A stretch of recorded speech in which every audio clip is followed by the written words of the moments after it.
আমি একটু ওদিক থেকে ঘুরে আসি, না গেলে আবার সবাই সন্দেহ করবে তুমি আমার সাথে আসো। বেশিক্ষণ থাকবো না, যাবো আর আসবো। আসলে আমার মাথাটা কাজ করতেছে না। তো মাত্র বোন আমার, ওর বিয়ের আগে এইভাবে গহনাগুলো চুরি হলো। এটার জন্য যদি বিয়ে আটকায় যায়, আব্বা কিভাবে কি করবেন? প্রসব শান্ত হও, আমার কথা শোনো। ফুপার মাথা একটু গরম ছিল আজকে, কি বলছে না বলছে ফুপা বুঝে বলে নাই। মুনমুনের বিয়েটা হোক, দেখবা সবকিছু ঠিক হয়ে গেছে। আর ফুপা তো গেছে মুনমুনের গয়না ব্যবস্থা করতে, তুমি টেনশন করো না।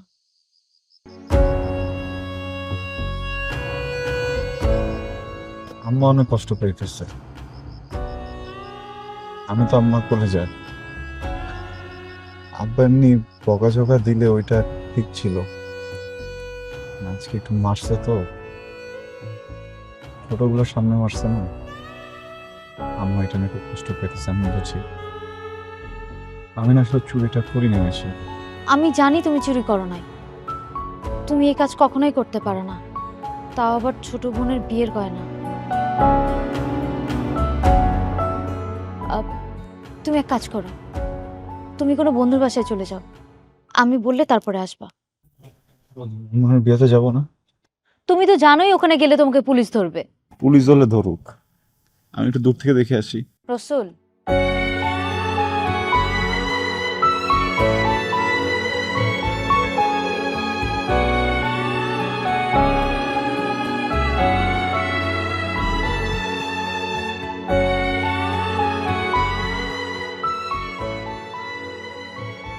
মাগো,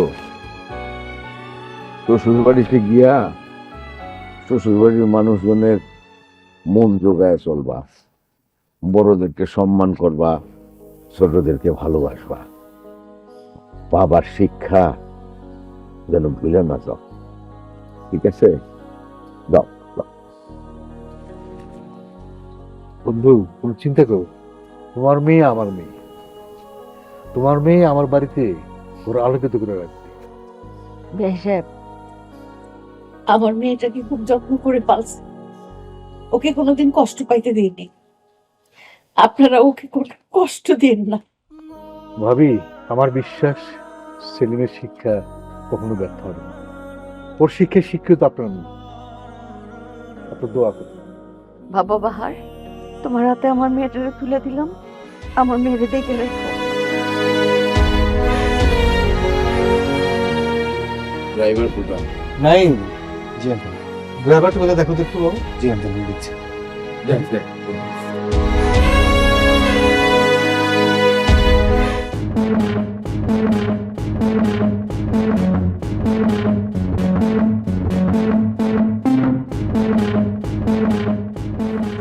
ভালো মতো থাকবো, হ্যাঁ? নাইম কোথায় গেল দেখতো একটু, রাখিস।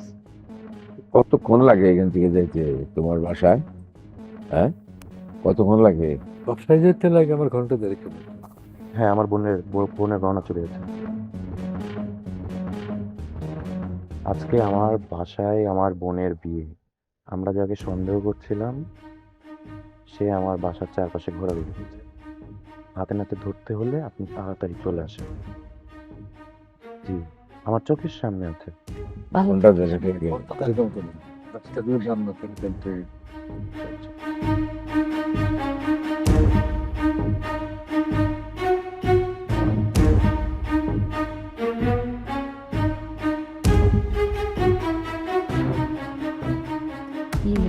গাড়িতে তুলে দিই।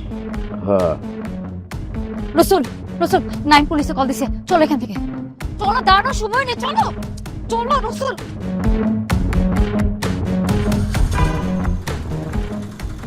আমি এখন কোথায় যাবো এসে? এই শহরে তো আমার আর কেউ নাই, নিজের পরিবার আমার চলবে না। আমি তো তোর সাথে যেতে পারবো না, দেখবি তোর বাড়িতে পুলিশ পাঠাইছে। তুমি এক কাজ করো, গ্রামে চলো, আমি শিওর এই সময় তোমাকে আব্বা ফিরাই দিবে না। মামা যদি আমরা বিশ্বাস করে, মামা যদি আমার চোর ভাবে আর যদি আমার আব্বারে ফোন দেয়, আমি তো চুরিটা করিনি। আব্বাই তোমাকে বিশ্বাস করবে, আব্বার কাছে তুমি নিরাপদ।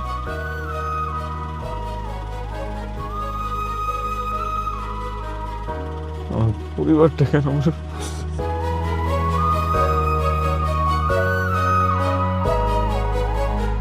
নায়েব, নায়েব, নায়েব, নায়েব নাই বাড়িতে? আরে স্বপন, কি বিষয়? তুমি ঘরের মধ্যে ঢুকে এরকম নাইম নাইম করে চিল্লাচিল্লি করছো, ঘটনা কি বলো তো? সেটা নাইম রাজা জিজ্ঞাসা করেন। সে কি এমন করছে যার কারণে আমাকে আপনার বাড়িতে এসে নাইম নাইম বলে চিল্লাইতে হইতেছে? ডাকেন আপনার ছেলের, জিজ্ঞাসা করেন তার কাছে সে কি করছে। ডাকি ডাকি, এই নাইম, নাইম। আব্বা ওই, আরে স্বপন ভাই আপনি ক্লাবে ক্লাবে যান, আসতেছি আমি। কোনো ক্লাবে যাওয়া যায় নাই, যা বলার আমি আজকে এখানেই বলবো। অনেক লুকোচুরি হয়েছে, এই স্বপন কমিশনার সম্পত্তি কেনা বেচা নিয়ে কোনোদিন কোনো লুকোচুরি করে না। আপনি বসেন, ঠান্ডা মাথায় কথা বলেন, চা খান।